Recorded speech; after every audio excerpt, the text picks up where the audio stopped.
Shalom warga kerajaan, selamat pagi. Puji nama Tuhan, kita berjumpa dalam breakfast di hari Kamis ini. Senang sekali kita dapat mempelajari firman Tuhan setiap hari. Hari ini kita akan melanjutkan pembelajaran kita tentang nama-nama Allah, atau predikat-predikatnya Allah, atau sifat-sifatnya Allah, sifat-sifatnya Tuhan yang kita sembah. Nah, saudara, dari hari Senin sampai hari Rabu kemarin kita sudah belajar bahwa Tuhan itu Tuhan yang menyediakan, Tuhan itu adalah Tuhan yang menyembuhkan kita. Tuhan itu adalah Tuhan yang menjadi panji-panji kemenangan bagi setiap kita.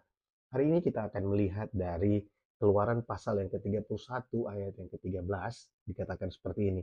Katakanlah kepada orang Israel demikian, tetapi tetapi hari-hari Sabatku harus kamu pelihara, sebab itulah peringatan antara aku dan kamu turun-temurun, sehingga kamu mengetahui bahwa akulah Tuhan yang menguduskan kamu. Nah, kita lihat lagi di Yehezkiel pasal yang ke-20 ayat yang ke-12 dikatakan seperti ini ya. Hari-hari Sabatku juga kuberikan kepada mereka menjadi peringatan di antara aku dan mereka, supaya mereka mengetahui bahwa akulah Tuhan yang menguduskan mereka. Saudara, kita belajar tentang Allah yang menguduskan kita. Tuhan yang menguduskan kita. Nah, seringkali kita melihat atau mengartikan kata kudus itu dengan suci, ya, suci atau tidak bernoda atau ya suci ya, holy, kudus gitu ya, bersih gitu ya. Tapi sebenarnya kata kata kudus itu di dalam Alkitab punya pengertian juga, yaitu dipisahkan. Jadi kita yang dikuduskan, Allah menguduskan kita, itu juga artinya Allah memisahkan kita dari dunia ini, memisahkan kita dari yang lain, sehingga kita itu menjadi terpisah dari dunia, terpisah dari apa yang ada di dunia ini. Maksudnya adalah kita tidak lagi hidup dengan cara-cara dunia, kita tidak lagi hidup seperti orang dunia. Orang yang sudah dikuduskan oleh Allah, orang yang dikuduskan oleh Allah menjadi milik kepunyaannya, itu dipindahkan dari kegelapan kepada terang yang ajaib.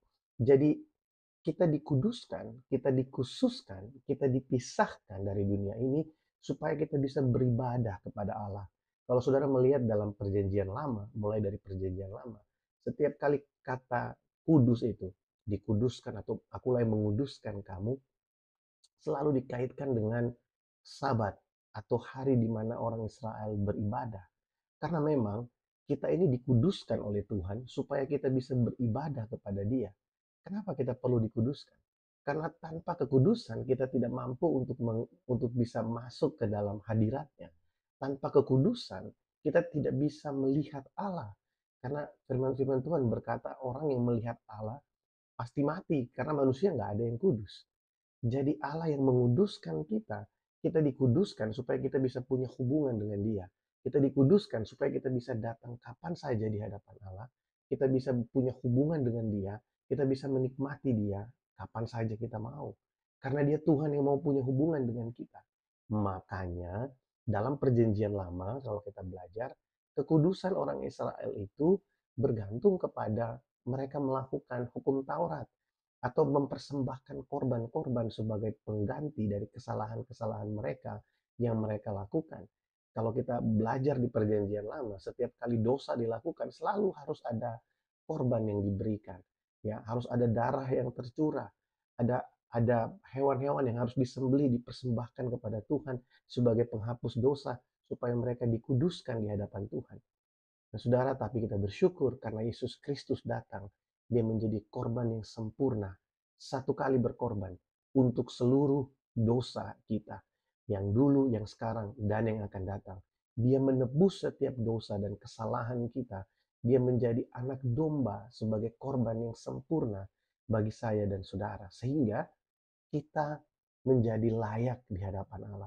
Kekudusan itu sudah menjadi bagian kita. Nah, seringkali di zaman ini kita ini masih banyak yang punya pandangan seperti orang yang hidup di perjanjian lama. Kita mulai berpikir bahwa kekudusan kita bergantung kepada performance kita. Saya seringkali mengungkapkan ini ya, membagikan ini buat kita. Seringkali kita merasa bahwa kekudusan kita ini menjadi kudus karena kita melakukan ini dan itu. Kita menjadi kudus karena kita melakukan A dan B dan C. Kita rajin berbuat ini dan itu. Sebenarnya kita menjadi kudus hanya karena pengorbanan Kristus di kayu salib. Dia menjadi korban yang sempurna bagi kita, sehingga kita benar-benar terpisah dari dunia ini, dikhususkan untuk beribadah kepada Allah. Kita dikuduskan supaya kita bisa beribadah kepada Allah. Saudara, ini satu kebanggaan buat kita orang percaya. Bahwa Allah itu dia menguduskan kita supaya kita bisa punya hubungan dengan dia. Supaya kita bisa punya kembali hubungan yang rusak karena dosa itu. Kita bisa datang pada Tuhan kapan saja, dalam keadaan apapun.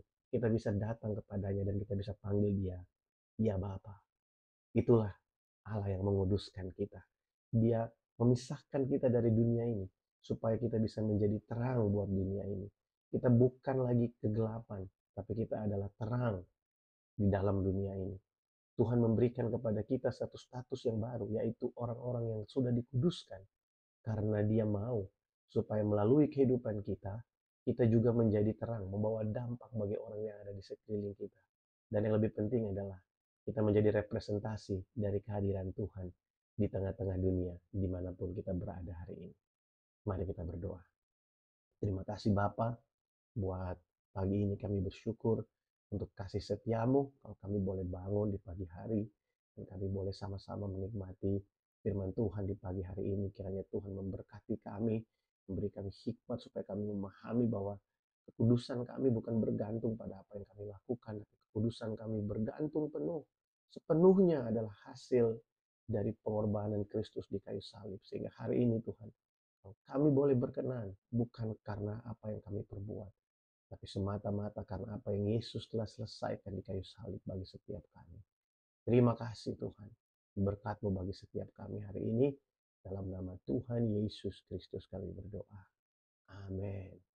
Selamat pagi, selamat beraktivitas. Tuhan Yesus memberkati. Shalom.